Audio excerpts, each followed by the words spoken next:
কোথায় গেলে গো মেদিনীপুরবাসী? তোমরা কি জানো জমিতে এখন আলু লাগানোর জন্য সার ছড়ানো হচ্ছে? তোমাকে সার ছড়ানোর জন্য এমন একটা টেকনিক দিব তোমার ফসলে কাজে লাগতে পারে। তো চলো প্রথম থেকে শুরু করি। জমিতে সার ছড়ানোর জন্য আজকে সকাল সকাল ঘর থেকে বের হয়ে গেলাম, তারপর সারের দোকানে চলে গেলাম। দেখছি প্রচুর ভিড়, কারণ এখানে এখন জমিতে এখন সবাই সার ছড়াচ্ছে আলু লাগানোর জন্য। তারপর সবাই এখানে নিজের কাজে নিজের ব্যস্ত। তারপর মাঠে পৌঁছে গেলাম, পৌঁছে দেওয়ার পর মাথায় বস্তা তুলে দিলাম, তারপর জমির দিকে রওনা দিলাম। জমিতে এখানে জমিটা মানে আমার সব ঠিকঠাক করা আছে। এখানে অনেক মাঠে লোক হয়ে গেছে, কারণ সবাই এখন সার ছড়াচ্ছে জমিতে।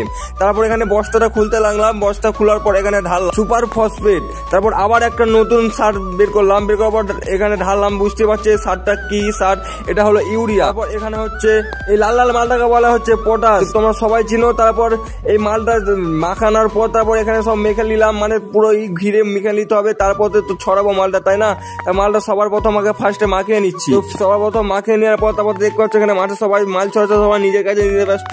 কারণ আমাদের মেদিনীপুর জেলায় সব লোকগুলো আলু লাগানো পিছিয়ে আছে, বাঁকুড়া জেলায় সবাই আলু লাগিয়ে ফেলেছে। তারপর এখানে সবাই প্রচুর মাল ছড়াচ্ছে, তারপর আমিও সবার প্রথম মাল ছড়ানো লেগে গেলাম।